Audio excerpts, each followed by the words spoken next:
এই ভাতটা পুরোটা দিয়ে দিই। হ্যাঁ,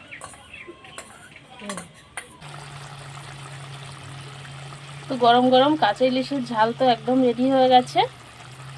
তো এবার একটু খেয়ে টেস্ট করে দেখবো কেমন হয়েছে।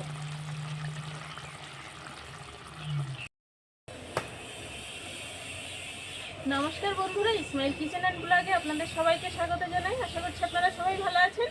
তো একটা কচু পাতা তুলে নিয়েছি, আজ নিয়ে এসেছি ইলিশ মাছ বাজার থেকে। তো ইলিশ মাছেরই আমি কাঁচা মাছে সর্ষে দিয়ে ঝাল করব, তো সেটাই আপনাদের সাথে শেয়ার করবো। তা চলুন তাহলে আমি প্রথমে মাছটা কেটে নেব।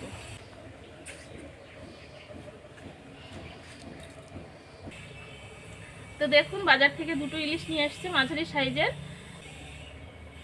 তো ইলিশগুলো কিন্তু দেখতেও খুব সুন্দর।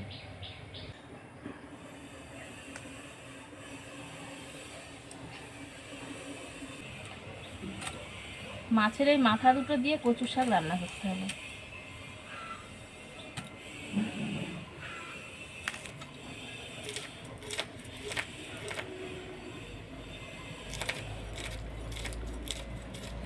তো মাছগুলো কিন্তু বেশ টাটকা আছে।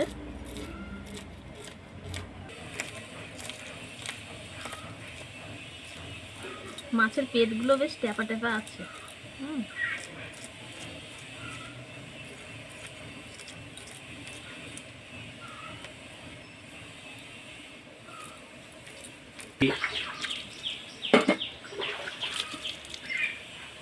তো কাটার আগে একটু ধুয়ে নিচ্ছি।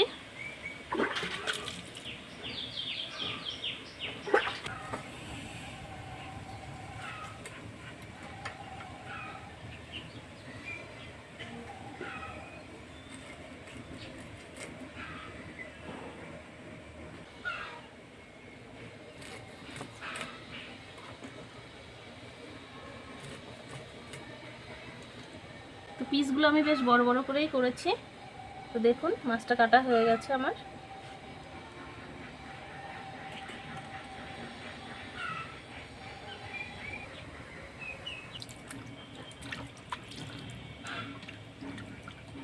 তো খুব বেশি ধোবো না, আমি একবার ধুয়ে নেব। পিত্তিটা বাদ দিয়ে দিচ্ছি, যেহেতু আমি কাটার আগে ধুয়ে নিয়েছি। তো এই যে দেখুন, তো এবার রান্নার কাছে চলে যাব।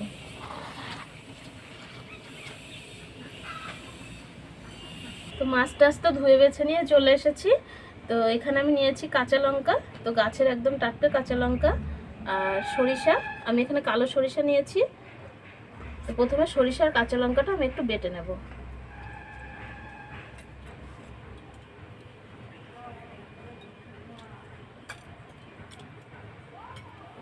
তো কাঁচা মাছের ঝাল করতে যদি কালো সরিষাটা নেওয়া হয় তাহলে কিন্তু খেতে বেশ সুন্দর লাগে। কালো সরিষাটার ঝাঁজটা একটু বেশি, তো তার জন্য আরও বেশি ভালো লাগে খেতে। লবণ দিলে কি হবে, কাঁচা লঙ্কা আর সরিষার যে তিতো ভাবটা সেটা লবণটাই কাটিয়ে দেয়, তার জন্য আমি লবণ নিয়েছি।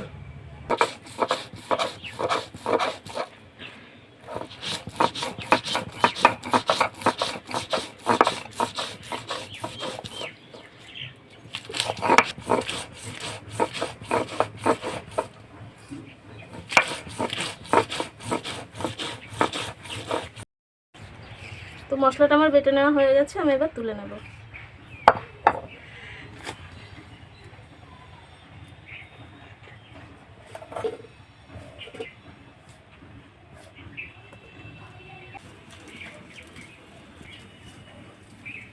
উনুনটা ধরানো হয়ে গেছে, এবার আমি কড়াইটা বসিয়ে দিচ্ছি।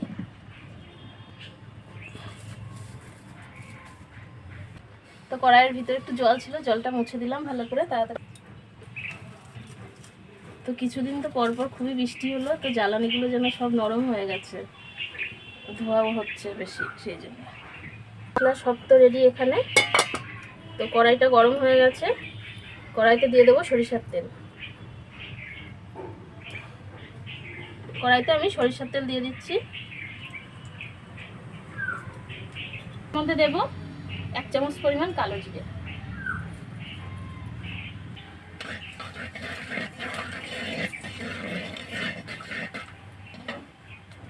তো লঙ্কা সরিষাটা বেটে নিয়েছিলাম, তার মধ্যে আমি জল দিয়ে দিচ্ছি।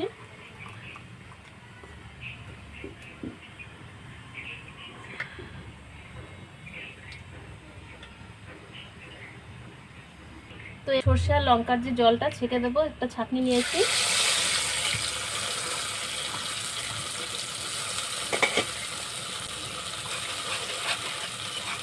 তো সরষের এই ছিদ্রেটা ফেলে দিলে কি হবে,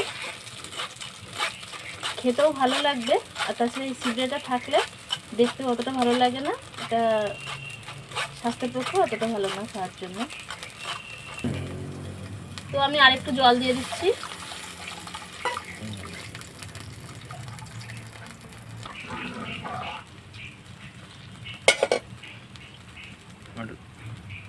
তো এবার আমি দিচ্ছি স্বাদ মতো লবণ,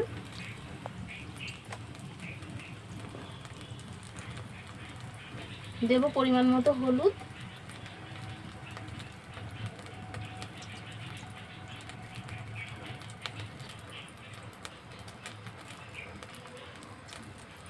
ছোট চামচের 1 চামচ পরিমাণ জিরের গুঁড়ো।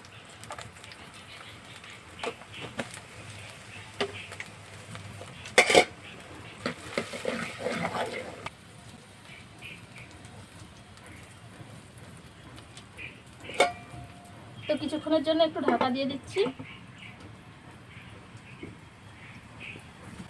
তো ঝোলটা তো ফুটে গেছে, তো এবার আমি ঢাকাটা তুলে নেব। তো এই যে দেখুন মাছগুলো আমি এবার একে একে দিয়ে দেব।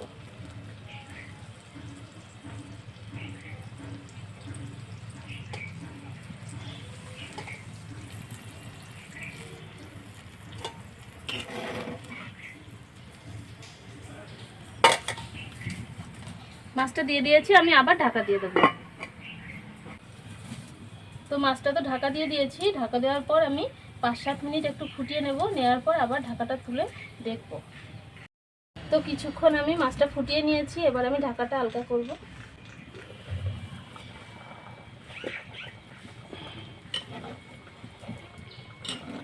তো হালকা হাতে একটু নাড়াচাড়া করে দেব।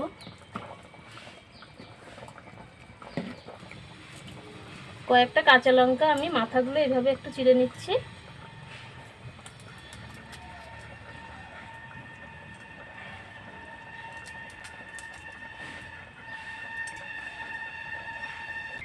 তো এই কাঁচা লঙ্কাগুলো আমি দিয়ে দেবো, আর উপর থেকে ছড়িয়ে দেবো সরিষার তেল। তো দেওয়ার পর আমি আবার ঢাকা দিয়ে দেবো 5 মিনিটের জন্য। তো রান্নাটা তো মোটামুটি হয়ে গেছে, আমি এবার দেখবো ঢাকাটা তুলে। তো দেখুন, তো এবার আমি নামিয়ে নেব।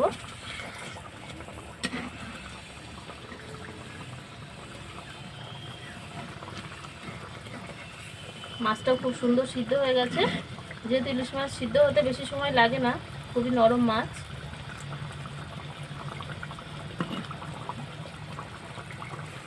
তো এবার আমি নামিয়ে নিচ্ছি, রান্নাটা হয়ে গেছে।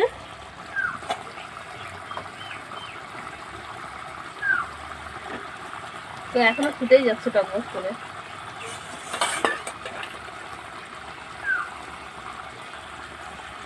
তো দেখুন নামানো হয়ে গেছে, অনেকক্ষণ হয়ে গেল, কিন্তু চারিপাশ থেকে কেমন টকবক টকবক করে ফুটছে।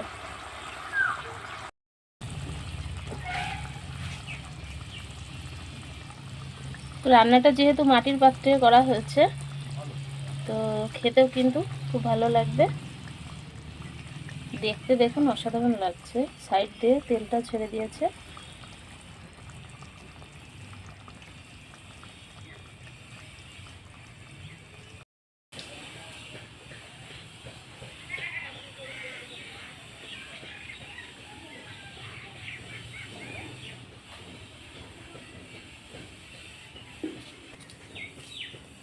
তো রান্না বান্না তো সব হয়ে গেছে, তো কলা পাতা কেটে নিয়ে এসেছে, তো টুকুনা একটু টেস্ট করবে মাছটা কেমন হয়েছে খেতে।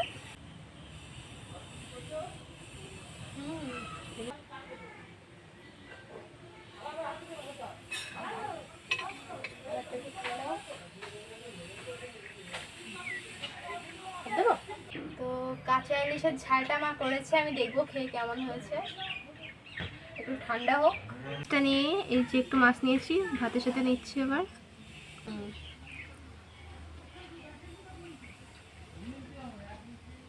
কি সুন্দর হয়েছে খেতে, একদম ফাটাফাটি হয়েছে। ইলিশ তো আমি এমনি খাই না, কিন্তু এই রেসিপিটা মানে খুবই সুন্দর লাগছে খেতে, অসাধারণ হয়েছে।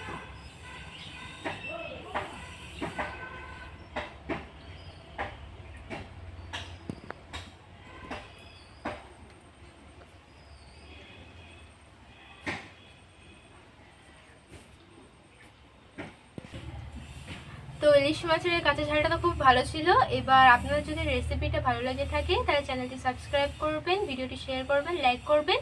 তো আজকের মতো এ পর্যন্তই।